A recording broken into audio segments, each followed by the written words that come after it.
Et bonjour, voici une question que je ne m'étais peut-être pas posée de manière aussi approfondie depuis le début de la chaîne et je reviens ici auprès de vous pour voir et revoir d'ailleurs ce qui peut être dit aujourd'hui, ce que je peux en dire donc sur cette question, les runners sont-ils dans leur inconscient?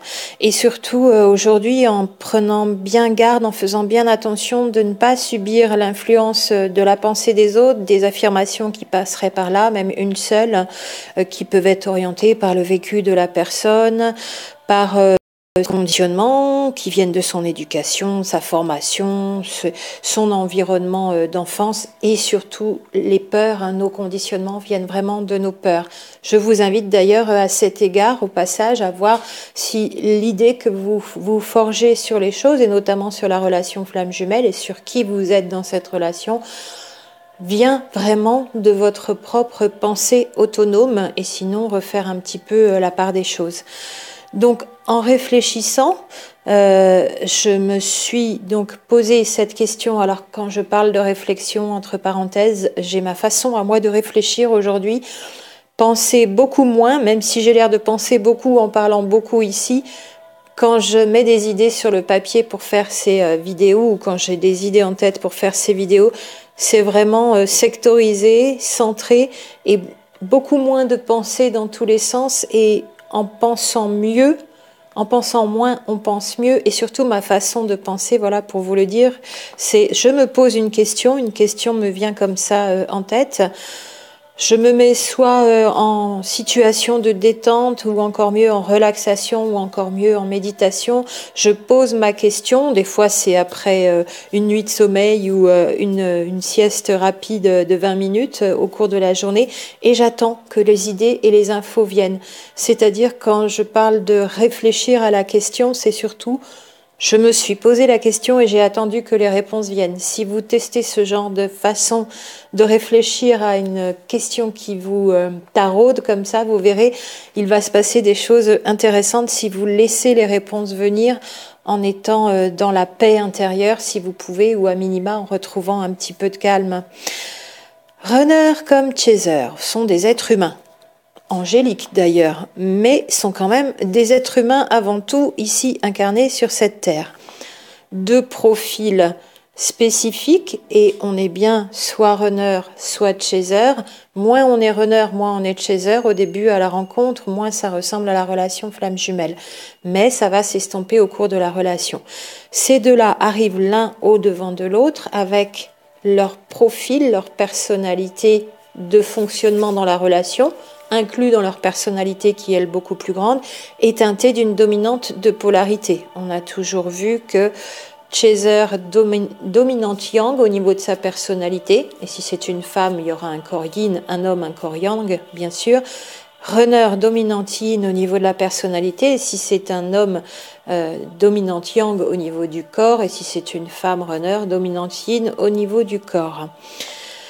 Tous les deux, en tant qu'être humain, runner comme chaser, possèdent une psyché qui a les trois parties, conscience, subconscient, inconscient. Pareil pour les deux.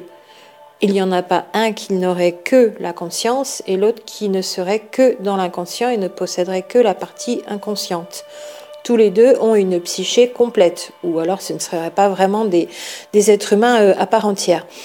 On dit souvent, et c'est même le premier critère de reconnaissance de la relation flamme jumelle, que les chasers sont éveillés à la nature particulière de cette relation.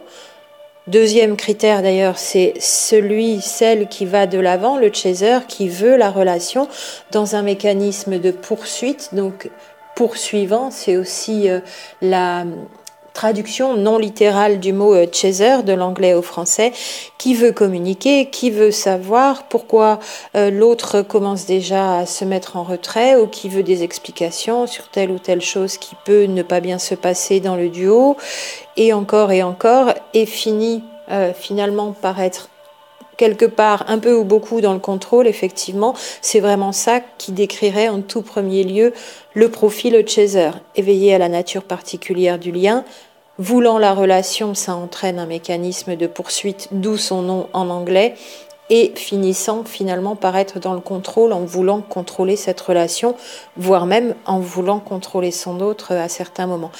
Cette chaser qui se retrouve sans comprendre quand la séparation arrive, notamment quand le runner qui lui a son mécanisme de fuite en regard et puis ne verbalise pas, ne parle pas, coupe la communication, émotion, c'est-à-dire sentiment aidant ou pénalisant d'ailleurs, parce que beaucoup de sentiments, beaucoup de difficultés à les exprimer, beaucoup de difficultés à entrer dans cette façon de fonctionner avec des sentiments qui peuvent être liés à des peurs, beaucoup de peurs chez le runner, mais il y a aussi sa contrepartie des peurs chez le chaser.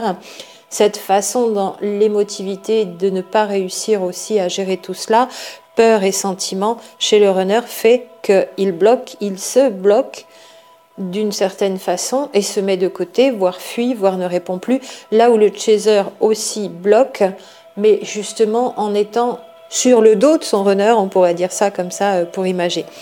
Donc, les runners n'ont pas conscientisé la nature hors norme de cette rencontre. C'est vraiment aussi le premier critère en correspondance dans l'autre sens qui font que ces deux-là se retrouvent dans une relation de flamme jumelle.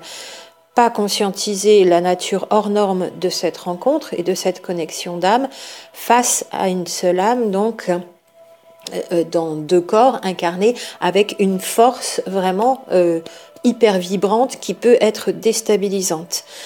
Ne pas avoir conscientisé la nature hors norme de cette rencontre pour le runner, est-ce que ça veut dire qu'il est inconscient et qu'il fonctionne toujours dans son inconscient? Et d'ailleurs dans tous les domaines de la vie. Vous voyez, je le pose sous forme de question. Et en regard d'avoir conscientisé la nature hors norme de cette rencontre pour les chasers, est-ce que ça veut dire qu'ils sont toujours dans leur partie consciente de leur psyché, ils et elles sont conscients de tout, simplement parce qu'ils sont éveillés à la nature de la particularité de cette relation? Pas vraiment et pas du tout, donc pour la réponse que je pense que vous avez déjà trouvée aussi. Nous restons des êtres humains avec une psyché entière, conscient, subconscient, inconscient, pour les deux, runner-chaser. Ne pas être éveillé à la nature particulière de cette relation, ne pas l'avoir conscientisé, c'est-à-dire sorti de son inconscient, ramené à la conscience, mentalisé, intellectualisé, ça ne veut pas dire fonctionner dans l'inconscient pour le runner. Et en correspondance, comme je viens de le dire, ça ne veut pas dire fonctionner toujours de manière consciente pour les chasers. Ces deux-là sont à la fois dans leur conscience, dans leur partie consciente de psyché et dans leur partie inconsciente de psyché, mais pas dans les mêmes domaines de leur vie et pas au regard de cette relation particulière dans le fait d'avoir conscientisé la nature hors norme de cette rencontre. Il n'y a pas donc un duo avec l'un qui serait l'inconscient de l'autre et l'autre la conscience de l'un. Sinon, ça ferait deux êtres humains qui ne sont plus humains parce qu'ils ne sont plus entiers et ce serait complètement bancal. L'un ferait toujours n'importe quoi, j'imagine déjà ce runner complètement inconscient, si on voulait imager un petit peu pour en sourire quand même, mais l'un ferait toujours n'importe quoi, fonctionnement toujours dans son inconscient, complètement inconscient, complètement irresponsable ce runner. Et l'autre serait déjà là, toujours la tête pensante, consciente, toujours la tête sur les épaules, sachant tout, pensant à tout et pensant à tout pour son autre. Ces deux êtres humains-là ne se connaissaient pas avant et ont fonctionné heureusement avec leur partie consciente à chacun, mais ça ne se manifeste pas dans les mêmes sphères au niveau de leur vie, pas dans les mêmes environnements bien sûr. Ça n'existe pas chez les êtres humains, donc être seulement un inconscient ou être seulement dans son inconscient ou même être en majeure partie dans son inconscient et très peu dans sa conscience, ou être en majeure partie dans sa conscience et être très peu dans son inconscient. Tous les deux et tous les êtres humains sont dans une partie de leur conscience et dans une partie de leur inconscient, mais ils n'ont pas ressorti les mêmes choses de leur inconscient. Et pour le runner, il n'a pas ressorti certaines choses qui lui font peur, donc qui restent là-dedans enfouies, qui amènent des mécanismes conditionnés, notamment son mécanisme de fuite. Et pour le chaser, de la même façon, ça n'est pas parce qu'il est éveillé, ils sont éveillés ces chasers, il et elle, à la nature particulière du lien, qu'ils n'ont pas aussi encore des choses enfouies dans leur inconscient, mais pas cette nature du lien. Ça se situe simplement là, et ça a été peut-être vu de manière étriquée en ressortant l'information de ce qui avait été dit, peut-être de chaînes plus anciennes qu'on a déjà citées. Et puis seulement cette partie de « Ah, le runner n'a pas conscientisé la relation », ça devient un runner ou un autre nom qu'on lui aurait donné. En tout cas, on pense beaucoup aux runners hommes en face des chasers femmes, puisque les chasers sont principalement des femmes dans la proportion quasiment de 9 pour 1, 9 femmes pour une. Et ce runner n'aurait pas conscientisé, donc du coup serait dans l'inconscient parce qu'il n'a pas conscientisé. Ce serait vraiment une approche au centième, voire au millionième de ce qu'est le runner et de ce qu'est le chaser et de ce qu'est la relation. C'est donc pour moi trop étriqué, trop raccourci, trop retiré de ce qui a été dit de manière globale avec tous les autres éléments. Ça donne parfois donc un concept complètement erroné et qui n'a pas de fondement et même pas de fondation solide de raisonnement d'ailleurs. On pourrait donc redire que si le runner n'est pas conscient de la nature de cette relation, ne veut pas en prendre conscience, ça lui fait peur, ça le met dans ses mécanismes. Pourtant, il la ressent, c'est-à-dire qu'au niveau des énergies, au niveau du cœur, au niveau de ces énormes arrivées de flux d'amour, il ressent. Mais il y a des choses qui bloquent à un autre niveau que ce qui bloque au niveau du chaser qui, lui, peut-être est déjà effectivement plus éveillé aussi sur un parcours spirituel. Et pour être éveillé sur un parcours spirituel, je ne vous remets pas tout l'enchaînement des étapes, mais on est déjà beaucoup plus dans le cœur.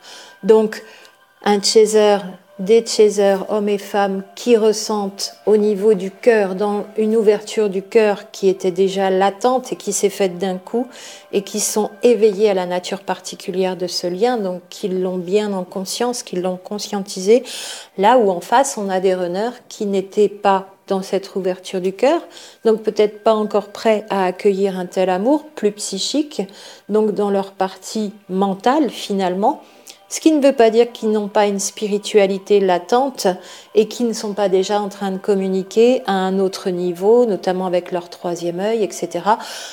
De manière inconsciente, d'ailleurs aussi, je pourrais m'en expliquer parce que ça se tient bien quand même. Et ces runners, pour moi, sont des hyper psychiques, donc hyper dans le mental. Alors que les chasers, plus des femmes peut-être, mais ce serait vrai aussi pour les hommes chasers, sont plus dans leur ressenti intuitif, corporel, instinctif et déjà peut-être un peu plus descendu dans le cœur, un peu ou beaucoup. Ça, ce serait une réelle différence constatée, bien sûr, entre les chasers et entre les runners.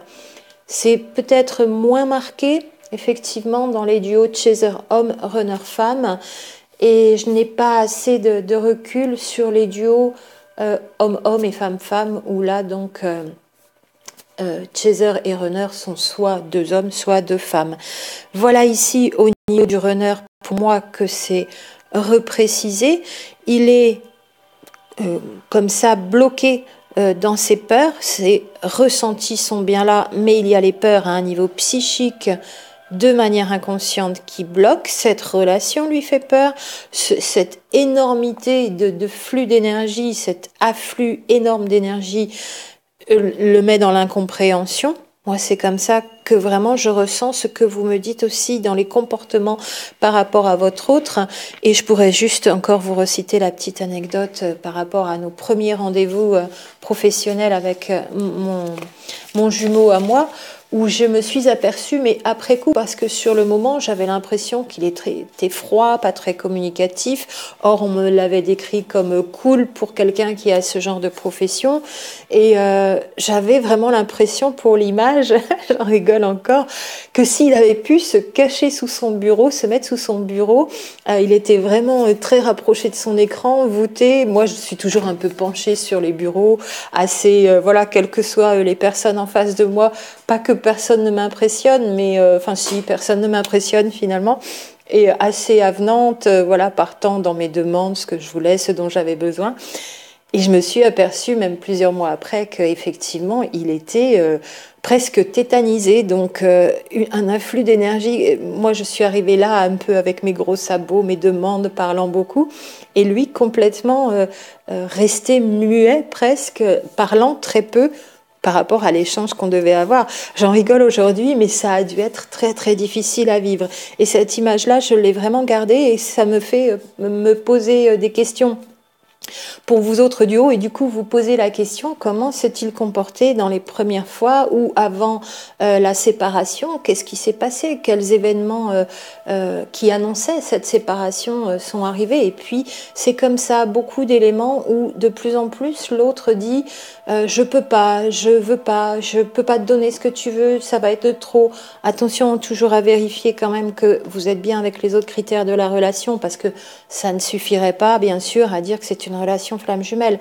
Quelqu'un qui veut se séparer et qui dit je ne peux plus rien te donner, c'est peut-être simplement aussi une histoire qui est finie. Toujours prenez ça en compte, comme j'aime à le rappeler régulièrement, pour ne pas perdre votre temps et votre vie amoureuse tout simplement, si vous pouvez passer à autre chose avec tout ce que ça vous aura appris bien sûr. Et ces deux runners chasers pour moi sont dans le contrôle chacun à leur façon. Pas de la même façon, ça n'est pas manifesté au même endroit toujours.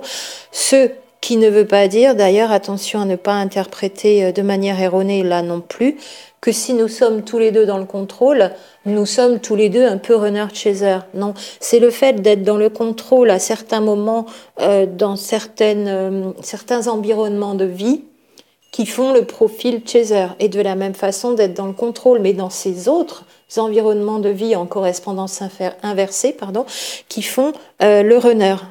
Ça n'est pas manifesté au même endroit, et parce que ça n'est pas manifesté au même endroit, ça décrit bien un profil et l'autre en correspondance inversée, très différent, donc ça se présente très différemment.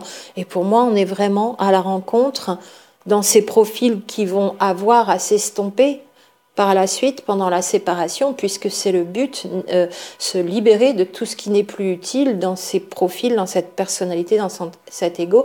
Mais à la rencontre, on est bien soit chaser, soit runner. On n'est pas un peu les deux au long de la relation, surtout si on est en relation. C'est même carrément l'inverse. Les profils sont très marqués parce que c'est cette confrontation dans la relation, quand elle va avoir lieu, quel que soit le type de relation, amicale, associative, professionnelle, amoureuse, familiale, parce que c'est un membre un petit peu éloigné de la famille, on est en confrontation avec des personnalités bien marquées. Et c'est plutôt au moment, ou même vraiment au moment de la séparation, que ces profils vont se dissoudre petit à petit. Et quand on va se retrouver, au moment des retrouvailles, on verra qu'il n'y a plus cet ego qu'il y avait avant, que ça a vraiment beaucoup bougé, beaucoup changé. Donc on peut voir de manière détaillée ces mécanismes de fonctionnement l'un l'autre, les profils qui s'affichent au début. Le runner, je dirais, est plus dans une intelligence mentale, psychique, avec ses peurs et son émotivité, et ses sentiments réprimés d'ailleurs. Et le runner, j'ai bien dit le runner, si jamais je m'étais trompée, donc le runner dans son intelligence psychique, ses peurs, son émotivité, et le chaser, donc dans une intelligence qui serait plus une intelligence du cœur, déjà dans son amour manifesté à l'extérieur, pas que le runner n'en ait pas, mais il ne sait pas l'exprimer. Il est bloqué dans certains mécanismes de fonctionnement. Le chaser sera bloqué sur d'autres mécanismes de fonctionnement, mais ici, sur cet amour qu'il éprouve, dans cette sensibilité, il a la possibilité, dans sa façon de fonctionner, ce qui nous ramène à son profil, ce chaser, d'exprimer aussi ses sentiments, de vouloir aller vers l'autre.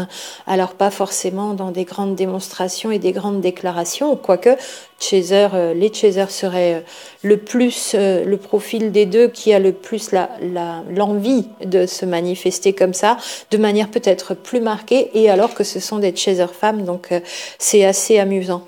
Donc cette notion du runner qui n'aurait pas qui ne serait pas dans son conscient et qui serait dans son inconscient et qui représenterait la partie inconsciente du duo, quand le chaser représenterait la partie consciente du duo, je ne partage pas, parce que ça nous emmènerait dans deux êtres humains qui ne sont pas entiers, et hyper dépendants l'un de l'autre d'ailleurs par rapport à cette façon de voir.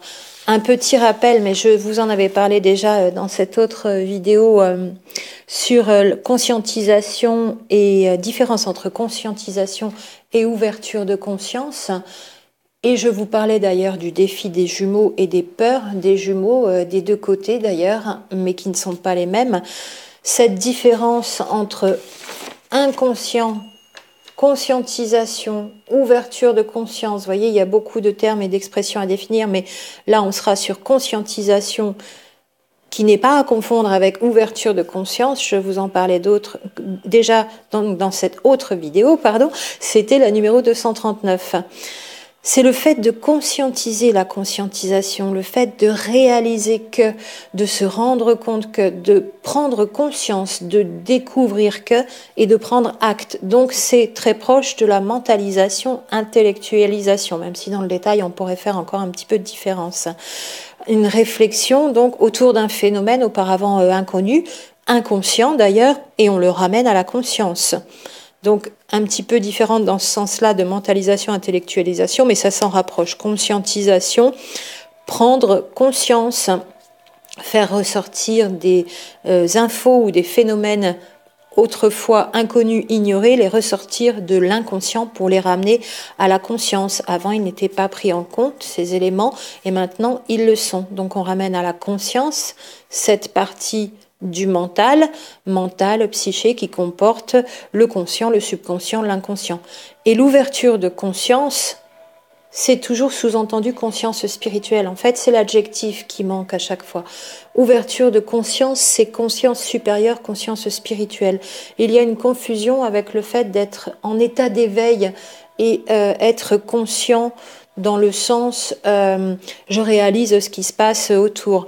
Après, on pourrait discuter encore un peu plus loin à d'autres moments sur qu'est-ce que la conscience, où est le siège de la conscience, parce que quelque part personne ne le sait. C'est vrai qu'il y a deux théories émises avec les neurophysiologistes scientifiques, donc plus à vouloir vraiment démontrer que la conscience est dans le cortex cérébral et qu'il y a depuis 2016-2018, il y aurait eu une démonstration que c'était bien là dans le tronc cérébral à 3 endroits et puis aussi à 2 autres endroits du cortex. Mais ces démonstrations ont été faites dans la recherche sur des personnes en coma, une douzaine de personnes, je crois, comparées à d'autres personnes qui n'étaient pas dans un état comateux. Et ce que ces scientifiques recherchent, c'est quel est l'état de veille, c'est-à-dire la différence entre quelqu'un qui est à l'état de veille, non comateux, et quelqu'un qui est dans le coma, qui n'est plus en état de veille. Et c'est cette recherche-là qu'ils appellent recherche de la conscience. Peut-être qu'en psychologie, en philosophie, en psychanalyse et en métaphysique, bien sûr, la recherche du siège de la conscience signifie beaucoup plus que la recherche d'un état d'éveil. Pour la parenthèse sur où siège la conscience. Donc, 2 lignes de recherche et 2 théories sur où siège la conscience. Les uns, c'est dans le cortex cérébral, dans le tronc cérébral notamment, et les autres, donc métaphysiciens, psychanalystes, philosophes, spiritualistes, bien sûr, c'est à l'extérieur, la conscience se situe à l'extérieur, mais on est déjà là très proche et relié à la conscience supérieure, la conscience de tout ce qui est, voire la conscience universelle et donc la conscience spirituelle. Encore une fois, les 2 groupes ne mettent peut-être pas tout à fait le même concept derrière ce mot conscience. En tout cas, bien sûr que Runner et Chaser ont chacun leur partie consciente et qu'ils ont chacun leur partie inconsciente, mais ça n'est pas la même chose qui est bloquée d'un côté et de l'autre. Et d'un côté et de l'autre, ils se répondent en correspondance inversée vraiment de manière marquée pour moi chez les flammes jumelles. Ce sera peut-être un petit peu moins marqué justement chez les âmes jumelles. Et dans ces duos à l'inverse, donc qui seraient Chaser homme, Runner femme, on pourrait dire voilà la petite différence, un peu moins connectée, ça n'est plus une âme dans 2 corps, mais 2 âmes dans 2 corps. Donc on pourra peut-être plus parler d'âmes jumelles à ce moment-là. Et puis ce sera encore moins marqué, mais il y aura quand même certaines choses en correspondance inversée, mais pas tout et pas la majeure partie chez les âmes sœurs, par exemple. Donc quelquefois, ces similitudes font que on se retrouve quand même dans certaines choses, et puis on pourrait penser que la connexion flamme jumelle, c'est vraiment du 100% et du 100% inversé pour moi. Et c'est très très marqué, y compris dans les profils runner-chaser, et on est soit l'un soit l'autre. En conclusion, donc pour moi, les runners qui n'ont pas pris conscience de la nature particulière de cette relation très forte, qui amène beaucoup de questions, beaucoup de bouleversements, ça ne veut pas dire qu'ils sont dans leur inconscient. Ça veut dire que pour ce phénomène-là, cette partie-là, c'est tellement fort pour eux, ils fonctionnent dans l'émotivité, ça peut susciter encore beaucoup de peur, et ils n'arrivent pas à accepter dans un premier temps la nature de cette relation, parce que tout simplement ils ne considéraient pas que ça puisse exister, peut-être pour beaucoup de runners, quant à un amour vrai et un amour aussi fort. Donc ils ne conscientisent pas la particularité, la force, la nature hors norme de cette relation à la rencontre et encore un bout de temps après. Et les chasers, eux, conscientisent, donc se rendent compte, prennent acte, voient ce qui est, sont vraiment dans la perception en réalisant qu'il y a quelque chose de hors norme par rapport à cette relation amoureuse, en sont très surpris aussi, mais sont contents, les chasers, d'avoir l'explication et l'explication flamme jumelle à minima, même si ça ne fait pas tout, et conscientisent très rapidement cette relation. Ils savent bien même que c'est quelque chose qui est en dehors de ce qui est terrestre, que ça va bien plus loin et que ce jour de la reconnaissance les a ramenés à une autre énergie d'amour, en train de toucher du doigt l'amour comme de cette énergie christique, de cet amour christique dont on peut avoir à certains moments juste un aperçu, juste un ressenti. Là, c'est tombé en plein dessus ce jour-là, le jour de la reconnaissance. Ça peut être le cas aussi pour les runners, mais il l'a ressenti différemment. Par contre, ça a été au moins aussi fort et ressenti peut-être aussitôt comme une panique, mis dans un état de panique peut-être pour les runners. C'est d'ailleurs la peur bleue de la blessure de rejet. Si je reprends le mécanisme de fuyant qui nous ramène à la blessure du rejet, et sa plus grande peur, c'est la panique. Donc ça le met en panique, c'est ce qui lui fait le plus peur. Imaginez qu'il y a un mécanisme de protection qui se montre de manière concrète, marquée, affichée par la fuite.